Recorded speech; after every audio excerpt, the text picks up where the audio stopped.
सगळ्यात आधी आपल्या सर्व पत्रकार बांधवांचं मनपूर्वक स्वागत। इथे सर्व उपस्थित आहेत शिवसेना नेते माननीय चंद्रकांतजी खैरे साहेब, उपनेते माननीय सुभाषजी पाटील साहेब, संपर्क प्रमुख माननीय विजयजी साळवे, जिल्ह्याचे संघटक डॉक्टर हाशमी, राज्य संघटक चेतनजी कांबळे, पद्माकर इंगळे सर, सर्व पदाधिकारी, कारण आमची बैठक पण याच्यानंतर। एकतर आज 8 तारीख आहे, तसा पाहायला गेला तर एक टप्पा निवडणुकीच्या प्रचाराचा शिवसेनेचा तरी आज संपत आलेला आहे आणि या पूर्ण टप्प्यामध्ये शिवसेनेच्या वतीनं माननीय चंद्रकांत खैरे साहेबांच्या नेतृत्वाखाली सर्व व्यासपीठावर बसलेले सुभाष पाटील साहेब, डॉक्टर हाशमी साहेब, चेतनजी कांबळे, सर्व शहर प्रमुख, सर्व मंडळी जवळपास सगळ्या वॉर्डामध्ये जनतेच्या घरोघरी दारोदारी डुअर टू डुअर पोहोचलेले आहेत आणि याच्यामध्ये शिवसेनेचे जवळपास 100 उमेदवार 97 चिन्हावर आणि 3 पुरस्कृत असे 100 उमेदवार शिवसेनेचे या निवडणुकीत उभे आहेत। काही उमेदवारांना धमक्या वगैरे सत्ताधारी पक्षाकडून निश्चित आल्या, काही जणांना तुमचे घर पाडण्यापर्यंत धमक्या आलेल्या आहे।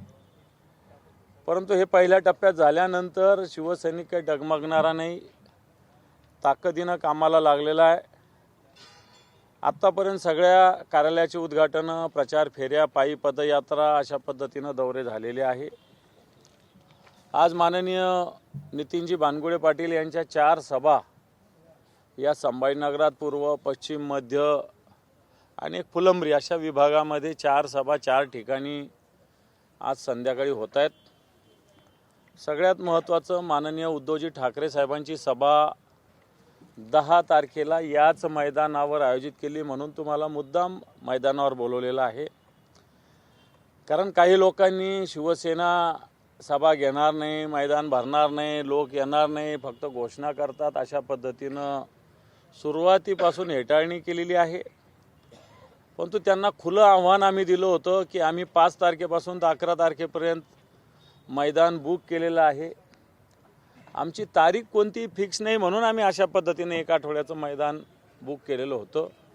पण आमची तारीख ठरल्यानंतर कोणाला आमच्या या मैदान बुक केलेल्यापैकी तारीख लागली तर ती द्यायची आमची तयारी होती।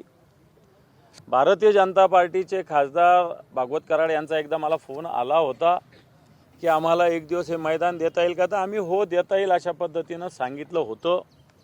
त्यांना देवेंद्र फडणवीसांची सभा घ्यायची होती, परंतु त्यांनी या मैदानाच्या ऐवजी आता हॉलमध्ये टॉक शो ठेवला। याचा अर्थ भारतीय जनता पार्टीमध्ये पण दम नाही की हे मैदान भरू शकेल।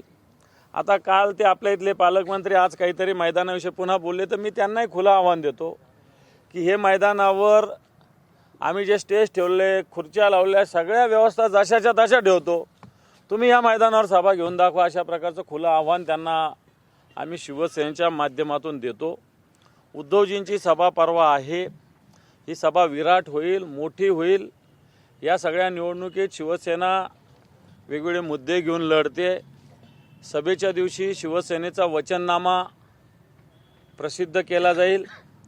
हा वचननामा त्याचप्रमाणे वचनपूर्ती, मागच्या 2015 22 एप्रिल 2015ला जी निवडणूक झाली होती त्यावेळेस काय वचनं आम्ही दिली होती, त्याची स्थिती काय, आणि आता नव्यानं काय वचननामा द्यायचा, याचासुद्धा माननीय उद्धवजी आणि माननीय आदित्यजी यांच्यामार्फत हा वचननामा तयार होतोय। तो सुद्धा उद्धवजींच्याच हस्ते 10 तारखेला आम्ही या ठिकाणी प्रसिद्ध करणार आहोत। कारण ज्या गोष्टी मुद्द्यावर व्हाव्यात, विकासाच्या प्रश्नावर व्हाव्यात, कारण आम्ही ज्या पद्धतीनं शिवसेना सातत्यानं काम करत होती, पण 22 पासून सरकार गेल्यापासून प्रशासकाचा कारभार आलेला आहे आणि या प्रशासकाच्या कारभारा माध्यमातून 3 पालकमंत्री होऊन गेले या जिल्ह्यात, संदीपान भुमरे, अब्दुल सत्तार आणि संजय शिरसाट, तिन्ही शिंदे गटाचे। यांनी काय दिवे लावले हे जनतेला सांगण्याची आवश्यकता आहे। परंतु दिवे लावण्याच्याऐवजी दिवे विझवण्याचं काम या शहरातलं त्यांनी केलेलं आहे। या 4 वर्षात शहरातील महानगरपालिकेत भ्रष्टाचाराचा कळस गाठलेला आहे आणि हा भ्रष्टाचाराचा कळस गाठता असताना प्रशासन व हे राज्यकर्ते सत्ताधारी यांनी संभाजीनगरला लुटण्याचं काम केलेलं आहे। आज संभाजीनगरच्या डोक्यावर 1050 कोटी रुपयाचं कर्ज या संभाजीनगरच्या डोक्यावर बसलेलं आहे। 832 कोटी रुपये पिण्याच्या पाण्याचं योजनेचं कर्ज या संभाजीनगरच्या डोक्यावर आहे। माननीय देवेंद्रजी फडणवीस असेल, सगळ्या पालकमंत्र्यांनी कालच मी ट्विटच्या माध्यमातून सांगितलं होतं कोणी किती तारखेला पाणी देण्याचं आश्वासन दिलं होतं, परंतु शिवसेनेचा महापौर जोपर्यंत होता तोपर्यंत 2 दिवसाला 3 दिवसाला पाणी मिळत होतं। प्रशासनाचं राज्य आल्यापासून 9 दिवस ते 15 दिवस अशा पद्धतीनं पाण्याचा कालावधी झालेला आहे। याला कारणीभूत आताचं सरकार, आताचे राज्यकर्ते आणि मला असं वाटतं या विषयावर आम्ही ही निवडणूक लढवत असताना या शहराचा स्वाभिमान, कारण या शहराला नाव आता काल कोणतरी म्हणे की संभाजीनगरचं पहिलं नामांतर झालं ना आमचा महापौर बसणार भाजप। अरे या शहराचं संभाजीनगर नामकरण याच मैदानावर 8 मे 1988ला शिवसेना प्रमुख मान्य बाळासाहेब ठाकरे यांनी केलेलं आहे आणि या शहराचं नामांतर उद्धवजी ठाकरे साहेब मुख्यमंत्री असताना जून 2022 मध्ये माननीय उद्धवजी ठाकरे साहेबांनी केलेलं आहे। यांनी फक्त त्या संभाजीनगरला छत्रपती नाव ॲड केलेलं आहे, याच्यावरती यांचं कोणतेही क्रेडिट नाही। यांचं क्रेडिट असतं तर 2014 ते 2019 फडणवीसांचं सरकार होतं। या काळात मान्य खैरे साहेबांच्या माध्यमातून अनेक वेळेस आम्ही आंदोलनं केली, मंत्रिमंडळाच्या बैठकीला पत्र दिले, परंतु कोणतंही नामांतर झालेलं नव्हतं। नामांतर जे झालं ते उद्धवजी ठाकरे साहेब मुख्यमंत्री झाल्यानंतर झालं। त्यामुळं तुमचा याच्यात कोणताही रोल नाही, तुमचा यांचा कोणताही वाटा नाही। या शहराचं नामांतर केलेलं आहे ते शिवसेना प्रमुख मान्य बाळासाहेब ठाकरे यांनी आणि त्याला अधिकृत शासकीयरित्या अधिकृत केले ते उद्धवजी ठाकरे साहेबांनी। आणि म्हणून मला असं वाटतं फुकटचं श्रेय घेण्याची भारतीय जनता पार्टीला सवय मुंबईपासून संभाजीनगरपर्यंत लागलेली आहे। या सगळ्या विषयावर उद्धवजींच्या सभेत निश्चित आम्ही आवाज सगळीकडे करू। आज सभा आहे, एखाद्या दिवस उद्धवजीची सभा झाल्यानंतर सुद्धा काही नेत्यांच्या सभा येऊ शकतात 11 आणि 12 तारखेला। मला असं वाटतं शिवसेने या 2 टप्प्यामध्ये शिवसेना प्रचार करते आणि शिवसेनेनं या शहरामध्ये बाकीच्या पक्षाच्या नेत्यांनी फक्त कार्यालयाच्या फीत कापण्याच्या वरती कोणताही प्रचार केलेला नाही, पण शिवसेना दारोदारी घरोघरी पोहोचलेली आहे। प्रचाराच्या माध्यमातून मशाल चिन्ह घेऊन आमचे वचननामे त्या प्रभागाचे घेऊन आम्ही सगळ्या ठिकाणी पोहोचलेलो आहे। एवढं सांगण्यासाठी प्रेस आहे। मी खैरे साहेबांना विनंती करतो की आपण बोलावं। शहरामध्ये 2 मंत्री आहे, एक भारतीय जनता पार्टीचे आणि एक दुसरे शिंदे गटाचे। हे दोन्ही मंत्री आपसामध्ये त्यांचा वादविवाद चालू आहे, परंतु प्रत्यक्षात गावामधले जे अतिक्रमण हटाव मोहीम या ठिकाणी मुद्दाम करण्यात आली, ते अतिक्रमण हटाव मोहीममध्ये त्या ठिकाणी तोडफोड केली प्रचंड स्वरूपामध्ये, परंतु प्रत्यक्षात रोड त्यांनी केलेला नाही आहे। आजही लोक चालताना पडतात, कोणी काही पडतात, मोटरसायकल पडते, बाकी गाड्या पडतात, पण ते कोणताही रोड त्यांनी त्या ठिकाणी ओके केला नाही। फक्त मागे मी कमिशनरचं एक वाक्य ऐकलं होतं की 800-900 कोटी रुपये मी राज्य सरकारला मागितले, पण राज्य सरकार ते अजिबात देऊ शकत नाही, कारण 9 लाख कोटीचं कर्ज या महाराष्ट्रावर आहे, देतील कुठून? फक्त घोषणाबाजी करतील बाकी करतील। म्हणून ते एक आहे। पाण्याचं त्या ठिकाणी तुम्ही रोज पाहता, सर्व वर्तमानपत्रामध्ये मी धन्यवाद देतो त्यांना की पाण्याच्या बाबतीत त्यांनी खूप मोठी मुवमेंट सुरू केली, परंतु प्रत्यक्षात काही झालं नाही। मी या ठिकाणी सांगतो की अजून मी तरी सांगतो की आपल्याला जूनपर्यंत पाणी मिळू शकत नाही। ही परिस्थिती यांनी आज माझा तरी अंदाज आहे की 2 जूनपर्यंत पाणी मिळू शकते। एकदम निवडणूक संपली की ते त्यांच्या कामाला लागतील आणि नंतर मग हे विश्वासन विसरून जातील, ही अशी परिस्थिती आहे। तेच नाही तर आज मला एक सांगा, शहरामध्ये चाकू सुरे, रोज मारामाऱ्या, रोज चोऱ्या डकैत्या या व्हायला लागल्यात। मग ह्या कोणाच्या काळात व्हायला लागल्या? देवेंद्र फडणवीस त्यांच्याच काळात व्हायला लागलं की नाही? ते गृहमंत्री आहे की नाही? मग त्या ठिकाणी फक्त लोकांना भुलवायचं काहीतरी करायचं हे काही योग्य नाही आहे। त्यामुळे अशा अनेक माध्यमाद्वारे आज सगळा प्रश्न त्या ठिकाणी लाईट, आता मला सांगा, तुम्ही जर लाईटचं बिल भरलं नाही तर लगेच येऊन ते कट करतात, मग तुम्ही लाईट दिवसभर देता का? नाही देत। लाईट दिवसभर देता आणि भरमसाठ त्या ठिकाणी हे केलं, कारण अडाणीनं ही योजनासुद्धा अडाणीला द्यायची इथली, म्हणून त्या ठिकाणी सगळं पूर्ण बिलं क्लिअर करून मग अडाणीच्या ताब्यात देणार ते, ही परिस्थिती आहे। मग अशा याच्यात जर पाहिलं आपण तर मी तुम्हाला स्पष्टपणे सांगतो की ह्या सरकारच्या काळामध्ये काहीच आता लाडके बहीण आम्ही आता प्रत्येक वेळेस आम्ही सभेमध्ये जातो. आमच्या सगळ्या कार्यालयाचे उद्घाटन झालेले आहे. आम्ही आमच्या कॉर्नर सभा झालेल्या आहे. आता मोठे मोठे सभा होऊ लागल्या आहे. त्यामध्ये आम्ही विचारतो तर ते महिला सांगतात की आम्हाला कुठेही त्या ठिकाणी पैसे मिळाले नाही. नंतर हा फक्त ढोंगीपणा या ठिकाणी चालू आहे.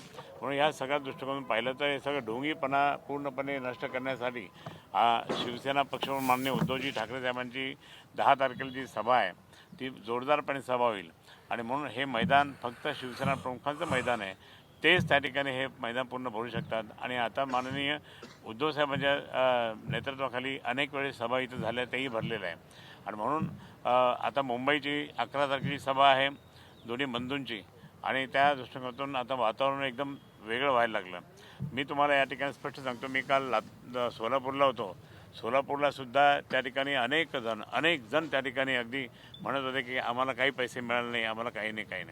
म्हणजे काल ते आमचे अडम मास्तर जे आमचे महाविकास आघाडीचे नेते आणि माजी आमदार ते तर त्यांनी इतकी पब्लिक जमा केली होती, मजदूर महिला, बिडी कामगार वगैरे. मी ते बिडी कामगारांच्या कारखान्यात पण गेलो होतो. ते महिला काय करते म्हणजे आम्हाला काहीच नाही. म्हणजे अशा पद्धती फक्त तुम्ही करता काय, कोणाला घोषणा देता, कोणाला समजून सांगता, कोणाला त्या ठिकाणी हे करतात. म्हणून हा सगळा प्रकार जो आहे तो मुद्दाम या ठिकाणी करता. म्हणून आमच्या आता सभा आता जोरदारपणे सगळ्या कॉर्नर मीटिंग मोठ्या सभा त्या ठिकाणी आता होतात. आणि निश्चितच अनेक त्या ठिकाणी आमचे नेते पण येणार आहे, बाकी इतर मोठे. आणि बाकी त्या ठिकाणी त्या दृष्टिकोनातून आम्ही मात्र माझी एकच विनंती माझ्या कार्यकर्त्यांसहित मी तुम्हाला पण देतो आहे. मी माझ्या कार्यकर्त्यांना सगळं समजून सांगितलेलं आहे सगळीकडे की बाबा ही भारतीय जनता पार्टी त्या ठिकाणी आत्तापासून सोलापूरला आम्ही काल एकाला पकडलं होतं. म्हणजे अशा पद्धतीने जर समजा हे पैसे वाटपाचे कार्यक्रम सुरू करते म्हणजे ठोका आणि मारा. आमच्या कार्यकर्त्यांनी सांगितलं ठोका मारा आणि पोलिसांना देऊन टाका. मग तुम्ही पैसे वाटून त्या ठिकाणी जनाधार नाही आहे काँग्रेस को असं ते म्हणणारे भाजप आज त्यांच्याकडे जनाधार नाही, जनाधार विकत घेऊ लागले. आत्ताच दानवे साहेबांनी सांगितलं त्याबरोबर बरोबर आहे की कुठेही त्या ठिकाणी यांच्या सभा इतक्या काय झालेल्या नाही आहे. त्यांच्यातच तो भागवत कराड फिरतो आणि म्हणतो या तुम्ही आमच्याकडे आम्ही तुमच्याकडे. मी त्याला दम मारला. मग म्हणलं भागवत कराड कशाला बोलवतो तूच आता या ठिकाणी मार्च एप्रिल तुझी मुदत आणि तू कशाला हे करतो. म्हणजे तुला माहिती आहे काही तुझे खालचे लोक उपोषणाला बसतात, तुमच्या महिला तुमच्या ऑफिस आणि तुम्ही त्या ठिकाणी यांना घेता. अरे यांना घेऊन काय माहिती, ते जे तुमचे ओरिजिनल कार्यकर्ते त्यांना तर सांभाळा. म्हटलं आता याच्यानंतर बोललं ते मी अतुल सावेनं पण सांगितलं आमच्या कार्यकर्त्यांना तुम्ही फोन करून सांगू लागले. म्हटलं बरोबर नाही. मी बाकीच्या अजून इतरांना पण सांगितलं. म्हटलं जर तुम्ही आमच्या कार्यकर्त्यांना फोडण्याचा प्रयत्न केला तर पण कार्यकर्ते विचारे आम्हाला फोन करतात की साहेब हे असं बोलतात. मग त्यांना बोललंच पाहिजे. बाकीचे म्हणजे भाजपचे कार्यकर्ते असेल किंवा शिंदेगडचे कार्यकर्ते असतील त्यांची आता स्पर्धा चालू आहे की आमचे कोण जास्त येईल, यांचे येतील का आमचे येतील. त्या स्पर्धेमध्ये ते तंग. परंतु लोकांच्या सेवेचं काही नाही आहे. लोकांची समस्या अजिबात त्या ठिकाणी म्हणजे तशीच पडलेली आहे. आणि म्हणून ही सभा आमची ऐतिहासिक सभा होणार आहे 10 तारखेला प्रचंड संख्येने. मग एकच उदाहरण सांगून माझं भाषण संपवतो. माननीय उद्धवजींच्या बाबतीत त्या ठिकाणी लोकांचं आता हे रोज झालं काहीतरी तीनपाट लोक जे असतात ना शेलार पेलार बाकी कोणी काहीतरी बोलतात उद्धव साहेबांच्या बाबतीत. पण मी या ठिकाणी सांगतो की उद्धव साहेबांनी ज्यावेळेस मी आणि अंबादास दानवे आम्ही दोघंही गेलो होतो साहेबांच्या सोबत मराठवाड्यामध्ये ज्यावेळेस संवाद दौरा होता. एका गावामध्ये फक्त 500-1000 लोकांची संख्या 1000 लोकांची संख्येमध्ये तिथे 8-9 लोक यायला लागले उद्धव साहेबांचे भाषण ऐकायला. आणि म्हणून हे सगळं पाहिल्यानंतर तुमच्या टी व्हीमध्ये चॅनलमध्ये पाहिल्यानंतर त्यांनी ही जी निवडणूक आहे ही आधी घेतली महानगरपालिकेची 29 आणि ही ती नंतर ठेवलेली आहे. आता तेही तिथं अर्ज करतात किंवा 7 तारखेला परत आम्हाला मुदत द्या, ही द्या जिल्हा परिषद पंचायत समितीची. कारण ग्रामीण भागातले लोक बिलकुल ऐकणार नाही आहे. ग्रामीण भागातले लोकसुद्धा उद्या मोठ्या प्रमाणात या संभाजीनगरच्या आपल्या मराठवाडा संस्कृती मंडळावर येणार आहे. म्हणून हा असा हे आहे. माझी तुम्हाला अगदी विनंती आहे की आमच्या या सभेसाठी आपण जास्तीत जास्त संख्येने तुमच्या दर्शकांना विनंती करावी ही विनंती करतो. जय हिंद, जय महाराष्ट्र. नाही ती आधीच ठरलेली 6 सभा. म्हणजे पहिली सभा ती 11ला होते. म्हणजे आम्ही जे आमच्या इकडे जर आधी जर ते घोषणा झाली तर आम्ही ते बोललो असतो त्यांना. पण आता 11 तारखेनंतर सभा होणार म्हणून त्या ठिकाणी लेट होणार. अरे बाबा दादा प्रेस कॉन्फरन्स चालू आहे, बैठक नाही आपली, जरा शांत व्हा. साहेब माझा एक प्रश्न आहे की तुमची संघटन हिंदुत्वाच्या विचारावर आहे, भाजपा शिवसेनेचा विचार करू. उद्या चालून समजा त्यांना 10-5 काही नगरसेवक कमी पडले सत्तेत, तर तुम्ही त्यांच्याबरोबर जाणार. मला वाटतं हा प्रश्नच नाही निर्माण होणार, हो, कारण आपले 100 उमेदवार आहे. आमचे 100 आहे.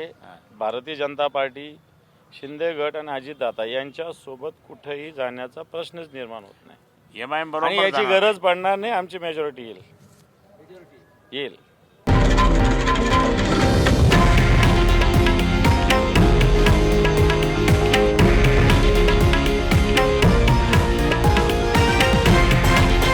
हे आहे देशातील नंबर 1 न्यूज नेटवर्क आणि आपण पाहत आहात TV9 मराठी, एकमेव.